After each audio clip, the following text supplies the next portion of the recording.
Toboko lasy toboko vavy amin'ity alarobia fa 7 amby roapolo ny volana May enina amby roapolo sy roa arivo ity ny vaovan-tsary ny televiziona malagasy no mitsidika ny tokantranonao amin'izao atoandro izao.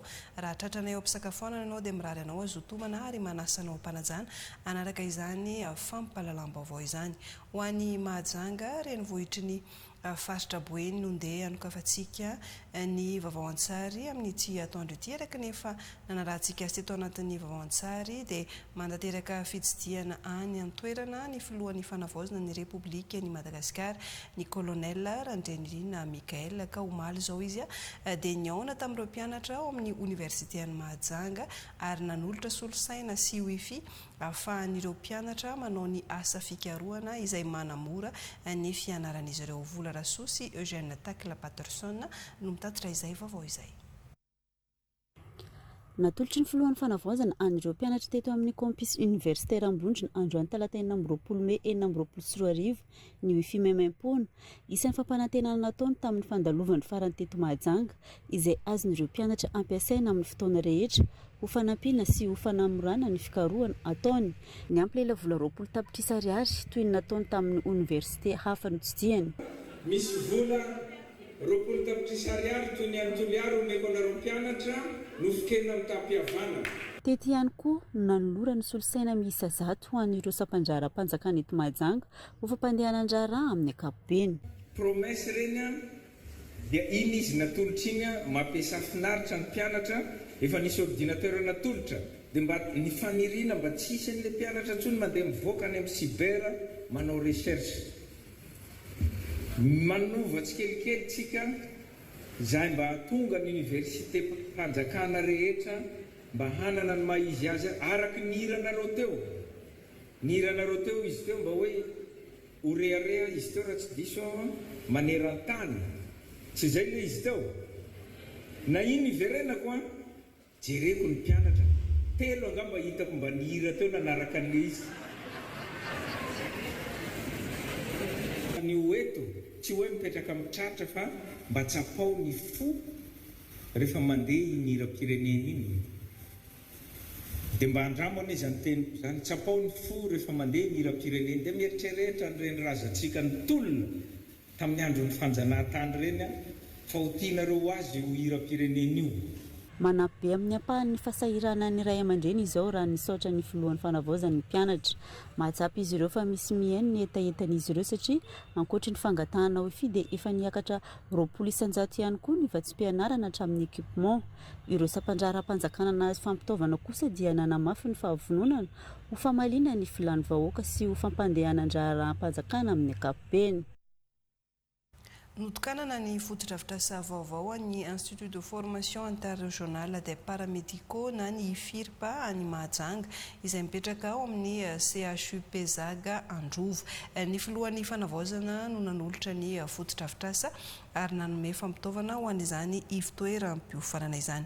Yolanda Patricia, Eugène Takla Patterson, Naria Veronica no mitatitra ny vaovao. Rehefa avy navaozana sy natsaraina dia notokana ny filohan'ny fanavaozana ny Repoblika ny Madagasikara, Colonel Randrianirina Mikael tamin'ny fandalovan'ny teto Mahajanga, ny Institut de formation interrégionale des paramédicaux na IFIRPA Mahajanga. Natao izao mba ahafahana manatsara ny kalitaon'ny fampianarana ho an'ireo mpianatra ho mpitsabo olona eto an-toerana. Ireo trano ireo moa zany dia misy trano lehibe anankitelo izay nazahoana famatsingoana amin'ny banky iraisam-pirenena. Ny fiara-miasa ny fitondram-panjakana sy ny ministera ny fampianarana ambony sy fikarohana ara-tsiasa ary ministera ny fahasalamam-bahoaka ary ao anatin'izany moa dia ny mpianatra ho anivon'ny faculté de médecine dia ho avin'ny firenena, ho avin'ny mpitsabo ary tena isorana indrindra ny fitondram-panjakana ny amin'ny fikarakarana ireo mpianatra ireo nahazo izany fotodrafitrasa vaovao izany. Misy koa moa ny trano izay misy ny atao hoe laboratoire izay ianaran'ireo mpianatra entina ampitomboana fahalalana sy traikefa eo anivon'ny fitsaboana ny olona. Ankoatra izay dia betsaka ihany koa ireo fitaovana nositrahany ity toeram-pampianarana ho mpitsabo ity avy amin'ny filohan'ny fanavaozana. Nosoloana daholo koa ireo W ho an'ireo mpianatra ary vaovao daholo izany. Nazahoana koa ireo fitaovana entina manatsara ny kalitaon'ny fampianarana.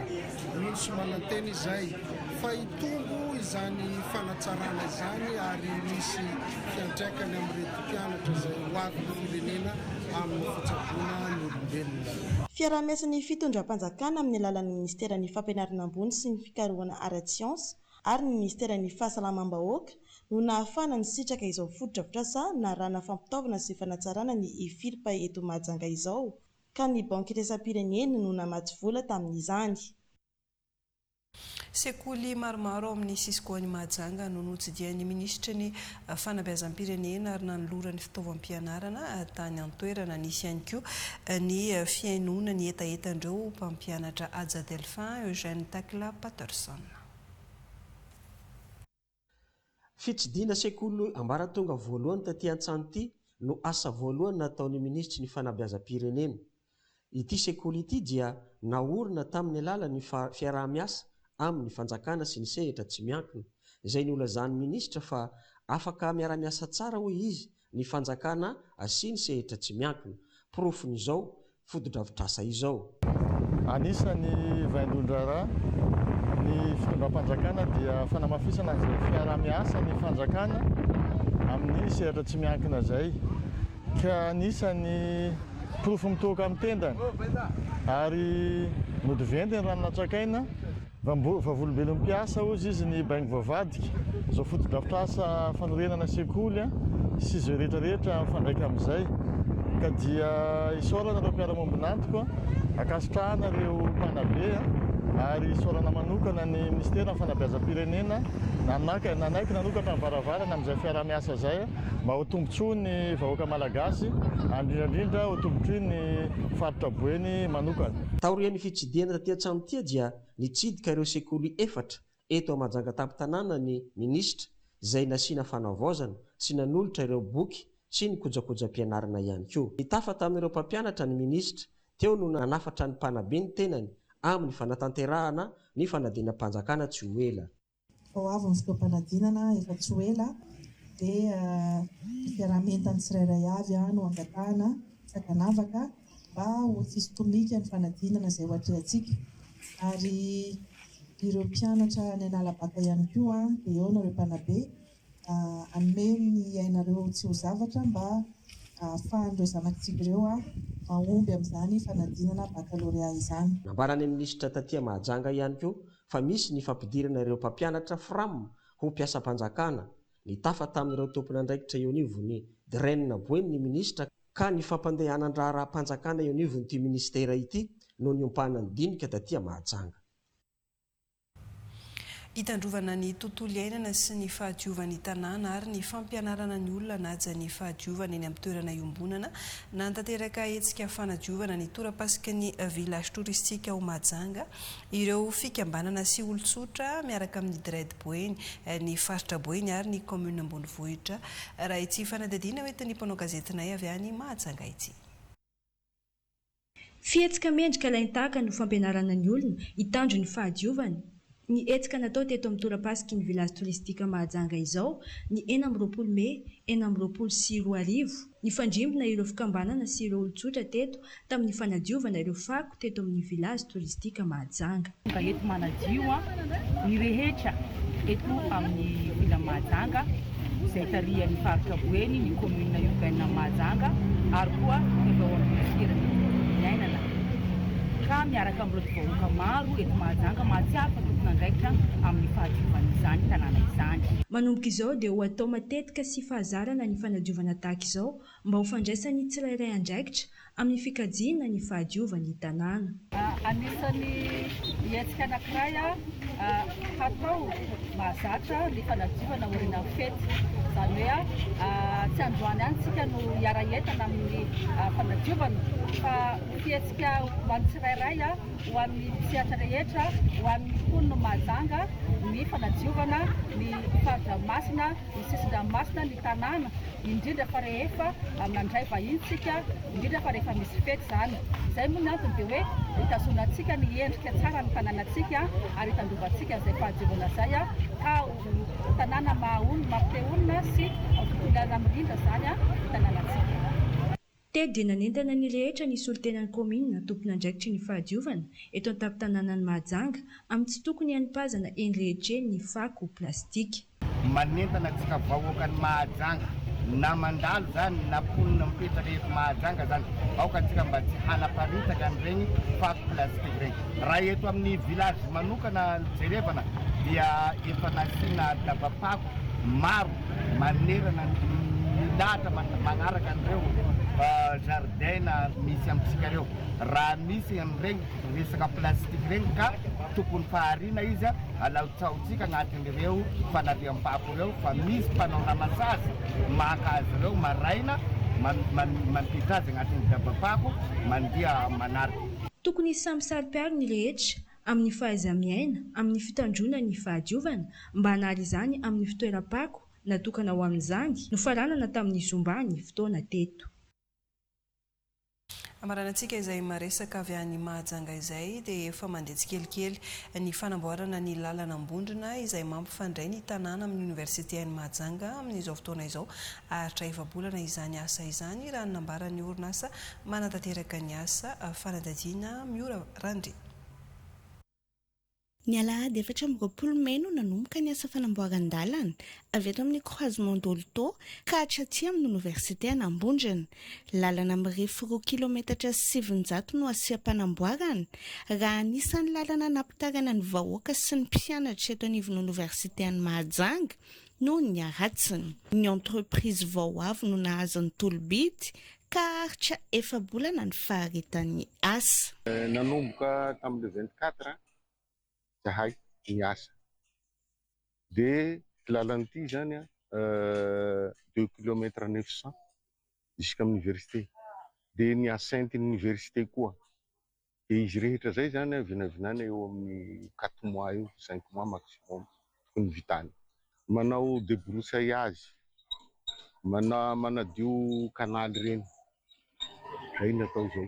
Fa rehefa tonga ny azay dia manao scarification amizay. Mety amin'ny semaine io zany tonga ny azay dia manao scarification. Zany hoe tsy maintsy mifandraharaha amin'ny commune zany zahay. Jery mamonjy ny commune, manam-pahefana, ny azo tapahana dia ho tapahana, ny tsy azo tapahana dia atao demi-chaussée. Atao aloha ny chaussée ilany dia avy eo ny ilany iray rehefa avy eo. Ratsehivina dia fangatana izay nataon'ny mpianatra mivantana tamin'ny alalan'ny filohan'ny fanavaozana amin'ny Madagasikara Colonel Randrianirina Mikael no nahazoany izy ireo misitraka sady ny fanamboaran-dalana. Ny asa sy mihaino ny vahoaka ety fotony ny fanjakany, ny ministerany asa vaventy dia anara-maso akaiky ity asa fanamboarana ity. Ijany eo amin'izay vaovao ny fanamboaran-dalana izay nisika namboarana ny lalana ao mora feno vangain-drano izay mampijaly ny olona noho ny fotaka mandrevo ka ankehitriny dia voava amin'ny ampahany izany vokatry ny fiara-miasa amin'ny orinasa manamboatra ny lalam-pirenena fa 12 mampitoy ny vangain-drano sy masianaka. Fanadadiana Boutchoni Argent. Mofitsy ny olombotendry mizery ireo olana manahirana ka isany izany nahatonga izao fiara-miasa teo amin'ny orinasa Uitek manamboatra ny lalam-pirenena 12A vangain-drano masianaka nanamboatra ny ampandalana ito ambanin'ny morafeno izay nisy fotaka nandrevo. Isany manamarika ny distrika ny vangain-drano ny fahatsarany lalana raha hiditra ny tanàna avy any amin'ny distrika ny faravangana ratsy ny mamakivaky ny eo amin'ny tapo-tanàna ary ny fahatsarany koa rehefa mivoaka makany amin'ny faritra Anosy. Lalana nefa dia isan'ny fanohitra ao amin'ny fampandrosoana izy io. Ao anatin'izay indrindra dia tsy mitsahatra mitady vahaolana ny fanjakana etsy fotsiny, manohana tanteraka ny politika ny fanjakana Foibe. Izay indrindra no natonga ny solombavambahoakantsika Mahavita Silvestre nanao antsoavo ny tady vahaolana. Ka ao anatin'ny fiara-miasa misy eo amin'ny solombavambahoaka Tonivo ny fiadidian'ny distrika ary indrindra ny avy ao amin'ny commune Ambonivohitra Ivangaindrano tariny ben'ny tanàna Laurentia Mavitara dia namaly ny antso ry zareo amin'ny teka izay mamboatra ny ampahan-dalana RNT 12A ary hitondrantsika fisaorana etony izay nanatanteraka ny fanamboarana ny ampahan-dalana sady tsy ao anatin'ny fifanaraha-piara-miasa iarana amin'ireo orinasa ireo moa ny eto anivon'ny tapo-tanàna ekena fa tsy ny lalana rehetra no vita fa azo antoka kosa fa tamamy ny ampahana ny olantsika amin'ny andavanandro mandeha tsikelikely koa nefa ny fitadiavam-baolana ho amin'ireo izay mbola sarotra sy simba ny lalana eto amin'ny tapo-tanàna. Fanomboana ihany izao fa mbola maro ireo lalana mila fanamboarana eto amin'ny renivohitr'ny distrikan'ny Ivangaindrano ilanina fiara-miasa amin'ny rehetra hitondranana afa-pantsona ka vaovao amin'ny apahany ary malalaka ny fivezivezena ito amin'ity toerana nasiana fanamboarana ity. Manaraka ny fentratakeny fanamboaran-dalana ny fanamboarana ny lalana tanterahana amin'ny distrika ny Marivoay nanaramaso ny fisotron'izany asa izany ny solombavambahoaka voafidy tany an-toerana Farasoa Andriambelonoro OL Ramarson.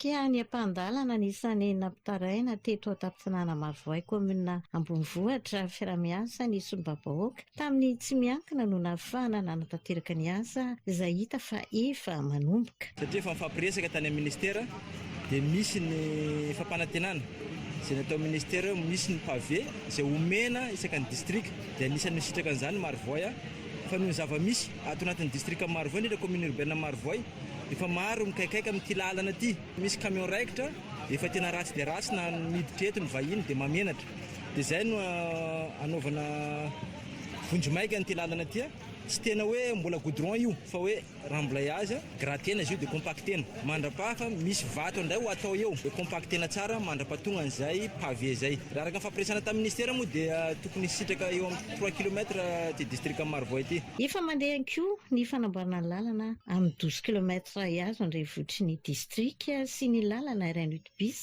mampitohy any Marivoay sy ny commune Ambonimoty. Ijerena an'izay manaraka an'izay fenitra izay ve ny entreprise dia hita misy ny fijerevana ny metarina le izy ny angezan'le beton izay ho ampiasana eto satria ny tanjona antsika dia manaraka an'izay fenitra ilaina mba holovany manjafitsika izay zavatra ho atao dia mahavelom-bolo mahita an'izay satria tena tsara ary manaraka an'izay kalitao izay raha ny fahitana ny zavatra misy sy nijerevana teo. Tombony ho an'ny mponina ny fafitany lalana ao amin'ny commune Ambonimoty. Sora koa ny fitondram-panjakana aloha voalohany satria ty lalana ty efa nangatanay tamin'ny fitondrana teo aloha fa tsy nisy ny aino. Tonga ny fitondrana fanavaozana dia ny député nitarainanay dia nanao ny aino tsy zavatra ny solombavambahoakanay Marivoay dia nivoaka izy ty hafaliana tsombotrarana anay raha ato mivoaka ny Ambonimoty satria maro dia maro ny tombotsoa azonay aminazy ity. Ao ny misy olona tsy salama maika nefa mbola mihodina lavitra be noho ny tsy fahavitany ty lalana ty mety misy maty an-dalana mihitsy ara. Ao koa ny famoahana vokatra sahirana dia sahirana ny vahoaka satria ny farana anaovana ny lalana ty dia tany amin'ny taona 8,790 ny entreprise atao hoe Chevalier nanao an'ity lalana ty farany. Antony izao fanaraha-maso izao dia ho lalana tsara kalitao mifanaraka amin'ny bokona andraikitra no apetraka ao an-taranaka faramandimby. Vita ny 5,9 ny asa fanokafana ny lalana mampifandray an-tsapany Mahazo sy Faratsio renivohitra tany an-toerana nijery ny fizotrony sy ny fandehan'izay asa izay ny solombavambahoaka voafidy tao Faratsio raha ity fanadadiana entin'ny rado na solo ity. Roso ny asa fanamboaran-dalana mampitohy ny Faratsio sy Antsapany Mahazo miainga ety Bebozaka lalam-baovao mirefy 7 km fifanomezan-tanana teo amin'ny fitondram-panjakana ny solombavambahoaka ny faritra Vakinankaratra ny commune Antsapany Mahazo ny zanak'Ampelezana ary ireo vahoaka ifotony ny 5,9 ny aso ny efa vita ankehitriny ary Ipakatsy eto an-tampon-tanàna afaka mamelona ny toe-karena ato amin'ny distrika ny Faratsio ny lalana ary miteraka tombotsoa maro ho an'ny vahoaka izany nidina ny jery akaiky ny asa ny solombavambahoaka voafidy teto Faratsio raha Milson nomenjana ary raha ny zavatra hitatreto a ny fahatongavany eto Tsapamahazo dia efa tonga hatrany amin'ny 570 eo zany ny fahatongavany eto Tsapamahazo. Zay midika fa hoe mandroso ny asa ary tena velom-panantenana sy tena velom-fakasitrahana ny vahoaka na ny eto an-toerana na reo any am-pielezana zany na ny any ampitan-dranomasina dia tena mahatsiaro hoe tena afaka vezivezy, afaka tonga mamangy, tonga mitsidika an'ireo havana ty an-tanàna.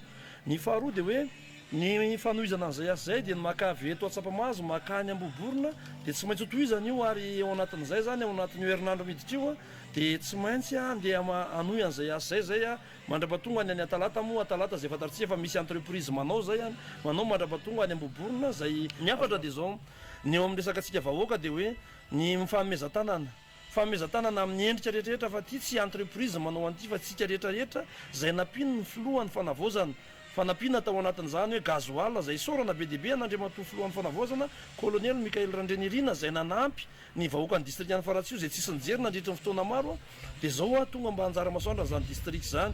Velom-panantenana indray ny vahoaka aty amin'ny tontolo ambanivohitra. Zao aloha efa niova beko zao ny nambajaja sy amin'ny tanàna efa marary ny dia efa tsona fotsiny zao ny taxi brosy reny zay fa mizeozeo misy tompo be deaibe zany resaka seraseram-barotra mety be dia manantenana io mba hitohizan'izao lalàn'izao mba tsy tapaky zany na rinona na fahavaratra na loha atao. Hitoy ny ezaka sy ny asa ho fampifandraisana ny commune rehetra eto Faratsio amin'ny alalan'ny fanamboaran-dalana ho tombotsoan'ny maro. Ivadika lafim-baovao hafa isika tonga nitsidika sy nijery fotony ny olana ara-pitaovana ao amin'ny délégation serasera sy ny kolontsaina tany Belotsiribina ny tale général ny ORTM ny alatsinainy fa 15 Mey 2024 lasa teo nandritra izany fitsidiana izany dia nanolotra solosaina ampiasaina eo anivon'ny station radio télévision Tsirby ny tenany Fiantso Bonaventure Fanambinantso Andreas. Mba ho famalina ny hetahetan'ireo mpiasa eto nivo ny délégation ny serasera sy kolontsaina eto Belotsiribina momba ny tsy fahampiany ny solosaina afaka ampitam-baovao dia tonga nanolotra izany taty amin'ny toerana ny tale général ny ORTM sy ireo mpiaradia aminy. Nareo amin'ny fomba fanazana ho an'ny refito ampiasa amin'ny asatsika ny fahazahoana ity solosaina ity dia hanamora ny asa eto anivony hainao manjerim-panjakana amin'ny fanaovana vaovao. Nisan'ny velom-bolo zay ato toa moa nisana filany anay nefa dia mankasitraka fanjakana ilay tany polonezy sy sika rehetra fantatenanao manoka. Tsy atao ambakany hafa ny hainao manjerim-panjakana hoy ny tale général ny ORTM fa mbola ho betsaka ny fampitaovana vaovao ho tonga amalina ny finan'ny fitondram-panjakana ny fanavozana dia ny serasera manakaiky vahoaka. Hotoizantsika amin'ny lafim-baovao manodidina ny fahasalamana ny vaovao-tsary amin'izao atoandro izao ny sitraka vaksiny mamem-poana fa nefitry ny aretina mpox ireo miaramila ao amin'ny bataillon d'infanterie Iosy Rasoanirina Marie Lydia. Niroso tsirairay tamin'ny fanaovana vaksiny fanefitry ny aretina Nendrandrajako ireo miaramila tao amin'ny bataillon d'infanterie Iosy. Notarin'ireo manamboninahitra sy tompon'andraikitra naran'ireo miaramila eto toerana ary hatao vaksiny koa ireo miaramila mbola mamita iraka amin'ny fotoana iverenan'izy ireo. Tanjona amin'izao niarovana ireo miaramila amin'ny mpox mba hahafahany miatrika ny fitandronany filaminana izay sahany. Ny miaramila rehetra ato amin'ny bataillon infanterie Iosy no misitraka amin'izay vaksiny izay sy raha mbola misy aminy izy dia afaka manao koa ny vady aman-janaka na civil tena ilaina tokoa ny vaksiny amin'ny miaramila satria miaramila dia misehatra ny fanerasera ny olona rehetrarehetra dia mila manao vaksiny mba iarovana ny tenany vatan-tenan'ny miaramila satria tsy afaka hiaro ny vahoaka izy raha tsy salama. Satria ny miaramila dia isan'ny mpanentana surtout na ny any ambanivohitra rehefa mahavitatra zareo dia manentana ny any amin'izay toerana mitandro zareo ny asan'ny any ambanivohitra na mety toerana koa. Nentanina sy nampahafantarana ny aretina Nendrandrajako ireo miaramila ateto amin'ny bataillon d'infanterie Iosy hanampy azy ireo hiaro sy hanampy ny manodidina azy any anivo ny fiarahamonina iasany. Hita hatramin'ny vady aman-janaky ny miaramila moa izao fanaovana vaksiny fanefitry ny mpox izao raha maharaka. Tafekatra 5:03 alina ny olona sahany mpitsabo ao amin'ny hôpitaly be ny Sainte Marie. Tsy maharaka io fitombony mponina io ireo mpitsabo ka mangataka ny anampiana ireo mpiasa ny fahasalamana any an-toerana fanadadiana Edira Mananjafy Bosco Totsafy. Misy ny fiara-miasa ny tontolo ny fahasalamana, ny fanjakana sy tsy miankina eo ny tompo-pahasalamana tia Sainte Marie. Misokatra amin'ny efitra amby roapolo ora amin'ny efitra amby roapolo ora ny fiandraisana an-tanana ny fahasalamana ho an'ny vahoaka.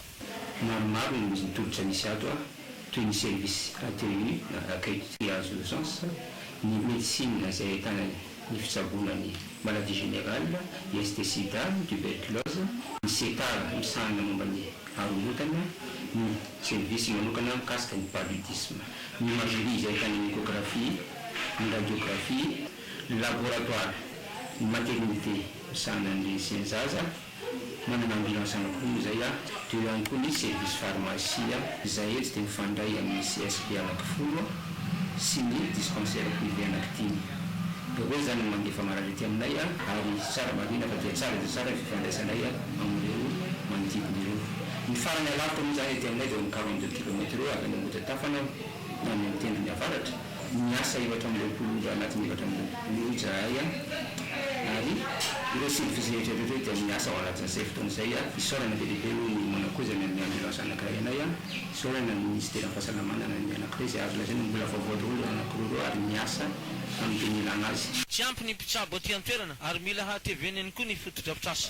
Misaotra ny fitondram-panjakana indrindra ny ministère tsy manadino ny district Sainte Marie. Manosy Sainte Marie zany mampiavaka anazy mangataka indrindra zahay aty Sainte Marie mba hampihena ny dokotera mpanampy ary ny sage-femme kirakira rehetrarehetra mba hampihena. Ny fotodrafitrasa no tokony mba hampihena kely mba misy service hafa koa zany tokony hampihena aty zany surtout spécialiste amin'ny cardiologie izay tsy ananantsika ty raha ohatra ka mba azo atao alefa aty. Bateau ambulance izay anisany tokony alavitra ny vahoaka Sainte Marie raha ohatra ka misy. Mitombo zany ny fahatsarana fahasalamana eto Sainte Marie. Aty amin'ny district ny Sainte Marie manokana ahitana CSB 10, 9 ny CSB2, 4 ny CSB1 ho an'ny mponina 5 sy 3 alina. Tontolon'ny fiterahana ao amin'ny CHRD 2 Sainte Marie ihany mananatra kefa amin'ny fampiterahana ireo mpampivelona ao amin'ny toeram-pitsaboana sainga mila tsaraina ny fampitaovana ampiasain'izy ireo mba hifanaraka amin'ny fivoarany fitsaboana. Edira Mananjafy sy Bosco Totsafy hatrany no mitatitra ny vaovao. Raha makasika ny tontolon'ny fiterahana indray, ankoatra ny asa ataon'ny renin-jaza 5 ka hatramin'ny 9 isan'andro misafikibo eo amin'ny mpampivelona na sage-femme, 2 ka hatramin'ny 3 isan'andro no viavy teraka izay sahan'ny mpampivelona eto amin'ny CHRD ny Sainte Marie. Mampisafikibo izay aketo magnano fisage izay aketo mampiteraka rastemo amin'izao fotoana zao zany zay manana dokotera anankiroa mpandidy anankiroa. Taloha zay tsy nanana mpandidy, nisy fotoana tsisy mpandidy dia mandefa ny soanerana zay manana fenirivo. Amin'izao kosa zay mbe misy an'le mpandidy efa tsy dia jerena amin'ny ankapobeny ny tapavitry ny vehivavy bevoka mandeha aty aminay dia matetika ny vehivavy efa le alefany CSB aloha mandeha aty. Mampisafy ihany koa zay aketo. Dia eo amin'ny mampisafy eo amin'ny 5 na 9 isan'andro ake zay mampiteraka eo amin'ny 2-3 isan'andro ihany koa zay. Misy ny fiara-miasa eo amin'ny mpampivelona sy mpanavanana. Olombelona zay ampy tsy ampy satria manana rasazy anankitelo zay dia manana dokotera anankiroa. Mpanavanana aloha mbola misy hatramin'izao, izany hoe tsy azo foanana tanteraka koa ny mpanavanana izany tsy izany ary fa anatin'ny fitadiavana solution hiarahana mitsinjo ny vehivavy bevoka zany zay par rapport an'izay amin'ilay mpanavanana.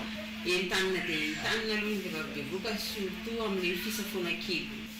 Vao mipetraka izaza io dia tokony hisafikibo ny vehivavy bevoka 3 volana farafahatariny ahafahana mitsinjo any fiterahana. Ny eto Sainte Marie manokana vita eto avokoa ny fandraisana an-tanana ny fampiterahana ny vehivavy bevoka saingy mila fanavaozana ny fitaovana. fa isan'ny azona izay fahasalamana izay ny fisitrahana rano fisotro madio ka ho an'ny commune Ampapamena any amin'ny distrikany Sambavany dia hitondra fampandrosoana ho an'ny mponina any an-toerana ny fiara-miasa amin'ny vahiny mampiasa volany eto amintsika toy ny famatsiana rano fisotro madio ho an'ny mponina zany tao an'izany commune Ampapamena zany vokatry ny fiara-mambonantoka eo amin'ny Madagascar Development Fund sy ny Lockheed's Vanilla avy any États-Unis dia nahazo fototra fitrasan'ny rano ny mponina avotry ny aina Rakoto Arso. Ela ny ela afaka misitraka rano fisotro madio amin'ny fiainana andavanandro ny mponina eto Ampapamena aty amin'ny distrika Sambava. Popon-drano misa enina no naorina ato anatin'ny tanàna. Velom-bolony rehetra fa afa-pasahiranana manana rano fisotro madio.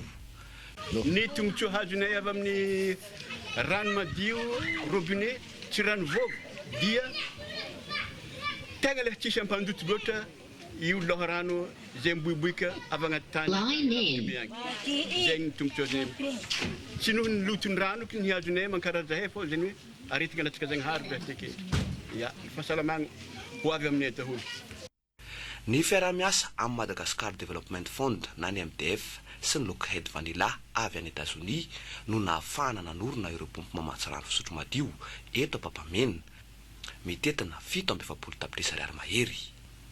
Nankasitraka andramatoa tale jeneraly MDF sy ny mpiara-mambonantoka ny fikambanam-behivavy ary ny ben'ny tanàna eto an-toerana. Tegna mamonjy ny madinika ireo ary mitsinjo zahay aty ka nandeha nagnano foto-drafitrasa aty indrindra zao robinet zao matoky zahay fô ny valagna retigny tsy dia hoisy loatra satria avy amin'ny rano tegna mahatonga ny olo marary votra katazo ke manomboka zao magnantegna zahay fô mba hiala regny satria nahazo rano fisotro madio. Santatra Mbavarano ny fiara-miasan'ny Lockheed Vanilla sy ny MDF ary ny mponina Ampapamena Sambava mbola maro ireo foto-drafitrasa fampandrosoana apetraka eto an-toerana. Raha antsika izao ny vaovao mahakasika ny fivoarany fanatanterahana ilay tetika asa izao tokana izay miandraikitra ny fisoratana anarana biometrika. Tonga teto Manakara nanamafy ny fanentanana mahakasika ny fisoratana anarana biometrika izao tokana ny solotena eo anivon'ny ministera ny fitsinjaram-pahefana sy ny mpiara-mambonantoka aminy ny tetika asa PRIA ny haona mivantana tamin'ireo lehibe ny fokotany aty an-toerana izy ireo nanamafy fa ny fidirana amin'ny laharana biometrika dia mahazo ny zo fototra afaka misitsaka ny tolotra rehetra fanabeazana fananasa fitsaboana feno sy manaraka ny fenitra nandritsa ny fanokafana amin'ny fomba ofisialy ny fisoratana anarana biometrika teto amin'ny faritra fitofinany dia mavitsika ny olona misoratra anarana ka mbola misy ihany koa ny miroroisaina vokatra ateraky ny tsaho ka izay no antony fidinana ifotony izao. Tsara ny manamaraka fa maimaim-pona ny fisoratana anarana biometrika izay natokana ho an'ny olom-pirenena vola amin'ny 10 taona no mihoatra. Hiadina amin'ny hosika amin'ny fahaizina sy fiakonana no anaovan'ny fanjakana ny fisoratana anarana biometrika afana mamantatra ny olona tsirairay no tanjona fasimbany fitaovana sy ny tambazotra mpifandraisan'ny olana fa efa miezaka mamaha izany ireo tompon'andraikitra ary manatona ny toerana afana mifandray mandefa ireo angon-drakotra na eo ireo antoky ny fombiazana ny fiara-miasa ataon'ny rehetra ka saika ahitana olona milahatra avokoa ny toerana rehetra hanatanterahana izany eny anivon'ny commune manodidina ny 5 alina sy rahetsy eo ny olona feno 20 taona ny mihoatra kendrenina hosoratana anarana amin'izao hetsika ataon'ny fanjakana amin'ny alalan'ny tetikasa izao tokana tanterahany prodigi izao. Izao tokana nanamafy ireo tokony ho tsara ho fantatra manoloana ny fandratana anarana biometrika sy ireo tia kendrena ho tratrarana nandritry ny atrikasa teto amin'ny distrikany Marivoaina teo anivon'ny ministerany Aitao Arakajy Mirindra ny postra sy ny fifandraisan-davitra angom-baovao marina iraisan'ny rehetra no vokatra andrazana ampitaina ho an'ny vahoaka aoriany izao. Nanidina ifotony teto mananjary ny tompon'andraikitra eo anivon'ny tetikasa izao tokana ny ainy eten'ireo mpanatanteraka ny asa eny Kianja nanao tatitra ny asa vita ary nanome toromarika ho an'ny tompon'andraikitra samihafa mba hanaintrana ny olom-pirenena amin'ny ity tetikasa ity. Olana iraisan'ireo mpanatanteraka eran'ny Madagasikara ny lafiny arabolona izay olana amin'ny fanatrarana ny tanjona ao anatin'ny tetikasa izao tokana. Mazoto ny vahoaka eto mananjary miroso amin'ny fisoratana anarana biometrika saingy mila hatsaraina sy ampiana ny fitaovana hanatrarana ny tanjona. Novaliany tompona andraikitra ihany koa teto ny aiaim-ponina amin'ny ity tetikasa ity ary fantatra fa ny ministeran'ny antany no hanohy ny fisoratana anarana biometrika aoriana ny fahataperany tetikasa izao tokana. Ny kopia no ato tantaratasy tsara indrindra hoentina rehefa isoratra anarana biometrika ka mazava tsara voarakitra ao anatiny momomba ny tsaro fantatra rehetra makasika ilay olona ary na efa lany daty aza ny fotoana nangalana izany azo atao tsara ihany koa ny mitondra ny karapanondrom-pirenena eny na tsy manana ireo roa voalaza etsy ambony aza ny olona iray dia azo atao hatrany ny fisoratana anarana biometrika saingy tsy maintsy mitondra vavolombelona roa mihoatra ny 20 taona. Samy manana ny lamina manokana hapetrana nefa ny fitoerana tsirairay fisoratana anarana biometrika. Ny dingana voalohany hatao ary dia ny famenona ny formulaire ho an'ny mpiandraikitra isaky ny fokontany ary ampidirina ao anatin'ny boky firaketana izany vao miroso amin'ilay fitaovana fisoratana anarana biometrika skanena avokoa ireo angombavao azo rehetra na kopia io na karapanondro sy ireo antota taratasy avy nofenoina. Manarak'izay miroso amin'ny dingana fangalana sary fakana ny sarin'ny atomaso ary manao ny fandriketana ny soni ary miverina manao ny rangopoy eny amin'ny mpiandraikitra ny fokontany ateny ampiandoana. Aorin'izay vao mahazo ny larina famantarana tokana na ny numéro unique d'identification. Marina fa afaka misoratra anarana biometrika avokoa ny olona rehetra na manana fahasembanana azy ary tsy voafaritra ihany koa ny toerana hanaovana izany tsy voatery amin'ny toerana ny aviana saingy indray mandeha ihany. Faritra marefo amin'ny fiatrehana loza voajanahary samihafa ny faritra Nalanjorofo anampiana ny fahafahamiatriky ny faritra vita ary ampiasaina avy hatrany ny fotodrafitrasa lehibe vaovao ahitana efitrano fitehirizana karazan-tsakafo sy fitaovana ifanampiana amin'ny mpiarabelona rehefa misy loza. Abel Benjamin. Vita 100 ka natolotra ho an'ny fikambanana ampiasa azy maritra ny trano vatoray lehibe misy riana eto Fenerivosinanana ity. Trano ny Koraroso Malagasy Nalanjorofo ahitana efitrano fiasana, bureau sy efitrano malalaka roa ametrahana entana hiatrehana voina izy ity. Ao amin'ny riana kosa indray dia anaovana fampiarana amin'ny fampiofanana. Natao androany ny lanonana fandraisana vozomaika. Vita marina ty trano ny Croix-Rouge régional Nalanjorofo ity izay nivatsiny FCDO sy ny fatsakana Britanika voly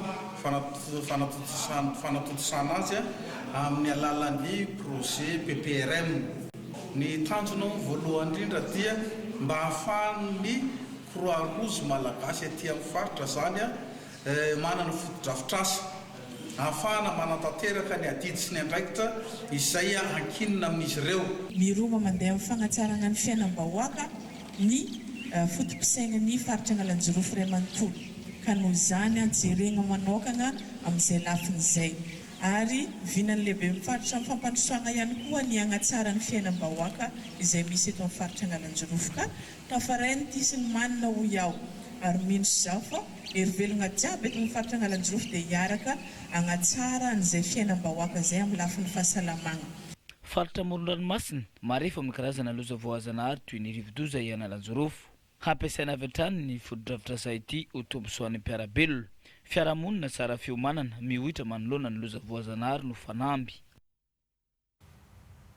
Iverenantsika kely ny vaovao manodidina ny fanabeazana tahaka ny isan-taona dia mikarakara hetsika ho fitadiavam-bola ny lycée katolika Masindajosefa any Anjorobe ho fampandehanana andrarany sekoly fa eo ihany koa ny ezaka fotodrafitrasan'ny sekoly toy ny famitana ny kianja filalaovana baskety. Lovasoa José no mitatitra ny vaovao.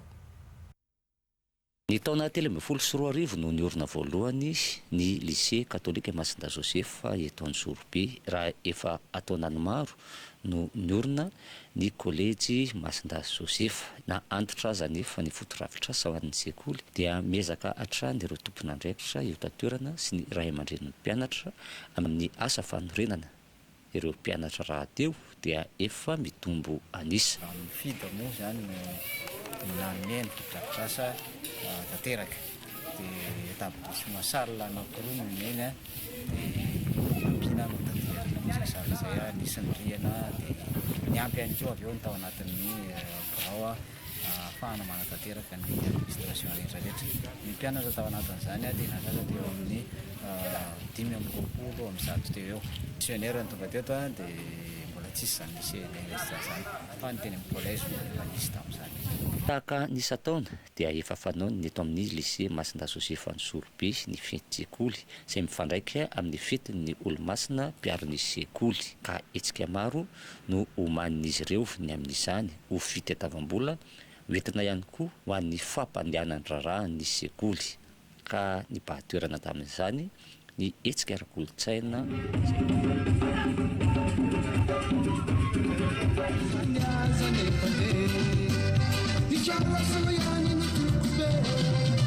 ny filantsona isaky ny klasy mahasekoly tsy miankina anazy zay misy mpampianatra 12 eto dia mpanara miisa 10 amin'ireo nefa dia titulaire zany hoe na vakansa zany andro dia tsy maintsy jerena manokana izy amin'ny tampokaramany dia zany rehetrarehetra zany no tsy maintsy anatanterahana ny fety-tsekoly toy izao eo mpanomanana sy ampanatanterahana tokoa ny fitadiavam-bola izay entina anatanterahana ny terrain de basket sy tokotany malalaky ny sekoly ity dia angatahana tolo-tanana araka volazako teo aloha indrindraindrindra fa ireo tompona ndraiky mpanjakana eto anivon'ny commune Ansourby eny fa na ny zanam-pirezana nanivelany ary manodidina ny 30 amin'ny zato ankehitriny ireo mpianatra mpiazana eto amin'ny lycée catholique Masinda Joseph Ansourby raha oharina tamin'ny taondasa dia nahita mpitombony risan'ny ezaka lehibe hoentin'ireo tompon'andraikitra sy ny ray aman-dren'ny mpianatra ny fanitarana ny sekoly.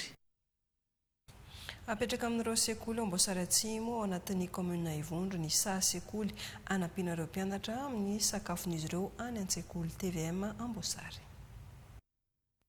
Commune maromaro ato amin'ny faritra Anosy na ato anatin'ny distriktin'ny Tolagnaro no iasany tetikasa velona Anosy. Tetikasa izay totsain'ny ONG WHH vasiany mpamavola ka tanjon'ity tetikasa ity no hampianana ny tany fahantrana aty amin'ny faritra iasany amin'ny alalan'ny fanomezana tohana sy fampandraisana anjara azy ireo amin'ny fiarovana ny tontolo iainana. Eo koa ireo tohana omena azy ireo amin'ny fambolena eo anivon'ny sekoly na ny jardin scolaire ka ao anatin'izany ny tanitraka na legioma natokana ho an'ny mpianatra sy ny ho an'ny ray aman-dren'ny mpianatra. Misy ihany koa ny tohana ara-sakafo ho an'ny sekoly na ny cantine scolaire. Ny alaka misy lasa teo dia zanakazo fihinam-boa miisa 4 no nambolena tamin'ny commune 5 ato anatin'ny distriktin'ny Tolagnaro izay iasany tetikasa velona Anosy ka isan'izany ny teto amin'ny commune ambanivohitry ny Saka Ivondro. Ho an'ny avy ao amin'ny faritra Anosy dia isan'ny mahazo laharana aloha ao anatin'ny drafitra fampansoana ny faritra ny resaka tontolo iainana. Ka ao anatin'izany ho insolotenan'ny faritra izao fandraisana anjaran'ny tetikasa sy ny mpiara-miombonantoka toy izao. Vaindohan-drara avy ao aminay faritra Anosy ny resaka fambolekazo satria tafiditra anatin'ny PRD na plan régional de développement. Izany midika fa manana andry itsika, manana fiankinantsika ao amin'izay faritra Anosy zay misy atsika izay. Amboarina amin'ny jardin scolaire da menatry manao place banja da menasy mamafiagna da vokasoa azona iaty no raha amboarina iaty no fa avy amin'ny tokantrano ray aman-drenina ihany koa zay da igny koa hainay koa no fa avy any. Fahatsy ny traka ambolenay tiky ny sekafanay amin'ny cantine scolaire. Ankoatra ny fambolenan'ny zanakazo fihinam-boa ny andron'io dia nisy ihany koa ny fizarana masombolo toy ny saramaso miaraka tamin'ny masombolo traka na ny legioma isan-karazany ho an'ireo tansaha fikambanan'ny ray aman-dren'ny mpianatra avy amin'ny tetikasa hatrany. Nahazo fotodrafitrasa Braony Fokotany sy trano-tsekoly vaovao manara-penitra ireo Fokotany manakaiky ny Atiala ao Andasibe sy Ambomandroso.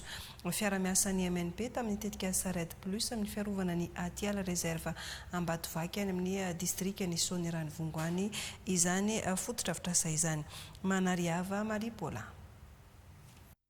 Fiaramiasa no zava-dehibe noho ny fiaramiasan'ny MNP Madagascar National Park tamin'ny Red Police amin'ny fiarovana ny ala sy ny arena voajanahary ao amin'ny Atiala Réserve Spéciale Batovaky izay tantanany MNP anatin'ny komina 3 Antenina Ambaobe Andapafito agnatin'ny distrika ny Sonan'ny Vongo fatra Analanjirofo sy amin'ireo fokotany miaro ny Atiala mba ahafahana misitraka ny entina carbone na rivotra madio dia nazahoana mpanampiana avy tamin'ny Red Police ka fotodrafitrasa robe izao ny brompokotany mirefy 1 metatra ny alavany 7 metatra ny ampony ny fokotany Andasibe ny tandrekoly EPP mirefy 12 metatra ny alavany 8 metatra ny ampony fokotany ambony mandoso famatsiam-bola madiodio avy tamin'ny Red Police izany zay ato amin'ny falim-pidinan'ny fampianarana sisy kosinerany Vongo dia maneho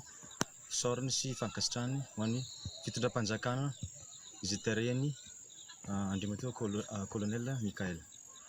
Eto koa zay mankasitraka sy maneho sorona ho an'ny ministeran'ny tontolo iainana sy fampandrosoana Lovenjafy misy ny MNP Madagascar National Park sy ny Red Police. Ary niana moa zany namaragna le fitokanana ny EPP teto Ambomandroso fokotany ambonagny roa commune rurale Ambaoabe zany zahay ka io telo io zany no fotodrafitrasa zay azo tato anatin'ny commune secteur Ambaoabe ka anisan'ny famatsiam-bola madiodio fa avy tamin'ny Red Police izy io dia maromaro ny famatsiam-bola zay azonay tamin'ny Red Police anisan'izay fotodrafitrasa anankitelo zay ankoatran'io zany mbola misy ihany koa zany ny microbarrage zay mbola voavita tamin'ny volagna teo zany ny étude tsara ny manamarika fa tonga nanome voninahitra ny fitokanana ny fotodrafitrasa ireo olo manakaja maro notaria ny lefiny distrika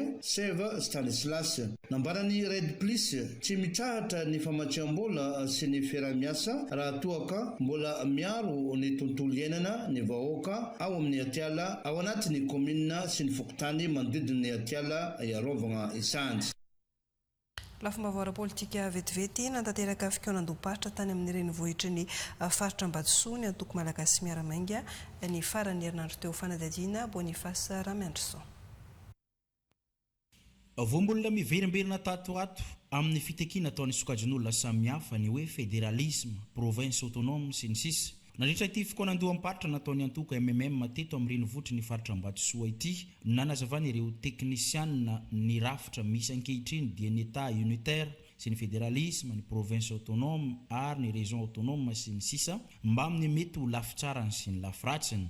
Fa raha atao bangotokana ireo hevitra navoakan'ny sokajin'olona samihafa nandray fitenenana teto dia ny hoe ahoana no ahafahan'ny faritra Ambatosoa mampiasa ny arena ato anatiny sy misitraka fandrosoana entiny. Ho an'ny antoko MMM na ny malagasy miaramiainga dia manana hevitra aroso taorina izay fandraisam-pitenenana rehetra izay dia ny famitrahana ny faritra mahazaka tena.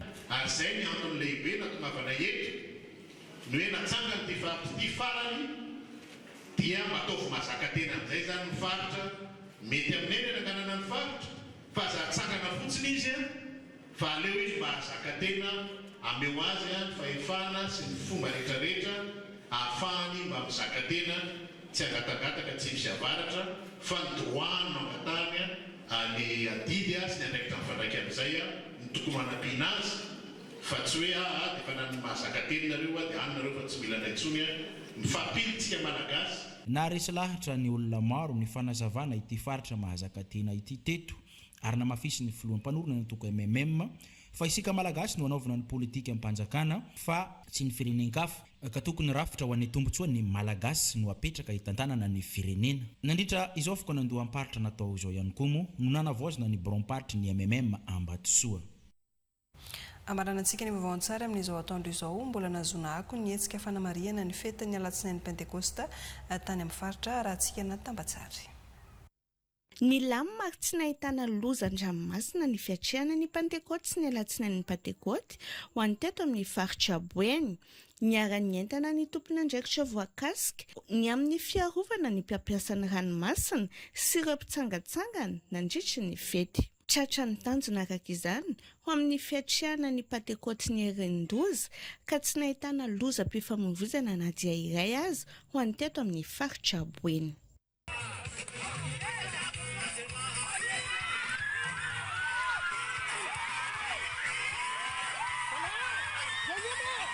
Fialamboly mahafinaritra no nisy taty amin'ny distrika amin'ny Besalampy tamin'ny andro ny alatsany amin'ny Pentecosta satria io no andro no safidian'ny fikambanan'ny Betsileo miray na namarian'izy ireo ny 70 taona ny joroan'ny fikambanana. Ka ny kolotsaina avy any amin'ny faritra Moromania no nampisehoana tamin'ny alalan'ny savika no itirana kalaza ity hetsika ity. Ny torajofo ny kianja amin'ny fahaiza-manao ny tanora avy any Ambositra sy avy eto Besalampy samy naneho ny fahaiza-manao ny tamin'ny savika na tononomby izy ireo teto amin'ny fokotanin'ny Besalampy ambany sekterany Ambatofotsy.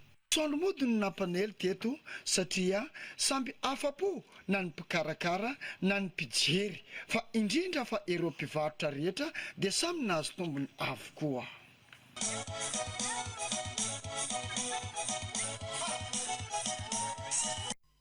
Ny tolonomby zava-karagnano no ny atimbony ity kianja eto Ambatomena ity tamin'izany fotoana.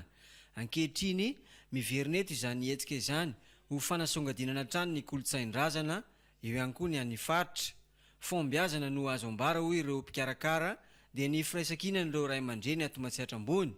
Feno epoka ny kianja Collegium manandritry ny fankalazana ny alatsinainy ny Pentecote eny amin'ny 20 tao anatin'ity hetsika tolonomby ity. Fa ho an'ny hetsika volambita indray mbola isan'ny kolontsai-paritra ato Matsihatra ambony nambarany ray aman-dreny mpikarakara izany fa efa ao anatin'ny fanomanana tanteraka izy ireo. Ny volambita ratsahevina dia taona ny fahavokarana na io ny biby fiompy na ihany koa ny fambolena hanisongadinana fa miakabokatra i Matsihatra ambony. Miavaka tsy toy ny mahazatra isan-taona ny fankalazana ny fetin'ny alatsinainy ny Pentecosta taty amin'ny distrika ny Sonerany Vongo. Fitsangatsanganana amoron-dranomasina no tena nampiavaka izany hatr'izay. Eo no mitondra sakafo maivana iarahana amin'ny fianakaviana. Tamin'ity taona ity ny savoka indray na tolonomby no nikarakarainy ny fizamma fikambanana zanaka Moromania monina eto Sonerany Vongo no tena nahaliana ny maro. Hetsika tafiditra entina ampizarana ny kolotsaina isan'ny mampiavaka iny faritra iny zany hoe ny Betsileo.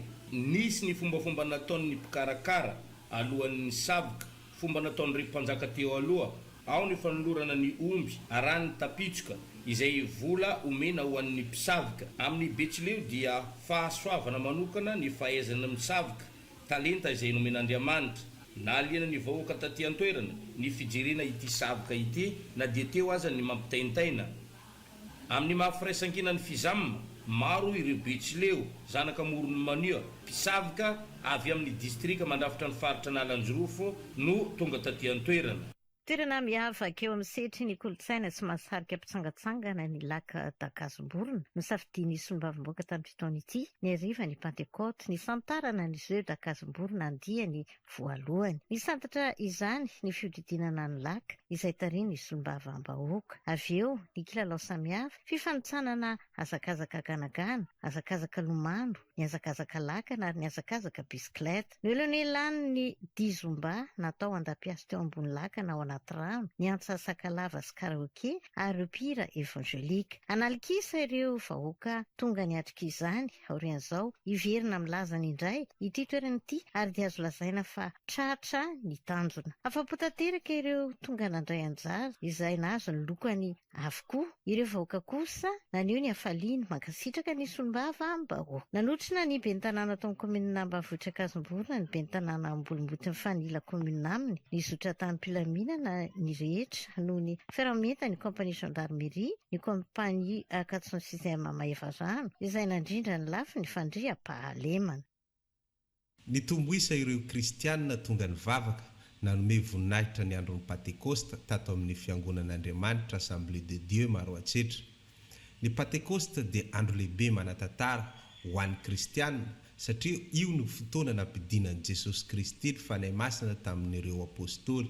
Nampiavaka ny fotoana dia 7 mianadahy roso tamin'ny batisan'ny ranobe. Nisy ihany koa irenan'olo-jaza satria ho an'ny fiangonan'Andriamanitra Assemblée de Dieu dia tsy manao batisa zazakely fa atolotra mba ho masina ho an'ny tompo sy arovana amin'ny anaran'i Jesosy ny fiainan'izy ireo mandra-pahatonga ny fahalehibiazana. Teo ihany koa ny firaisana latabatra amin'ny tompo mba natsarovany ny asa famonjena nataon'i Jesosy Kristy.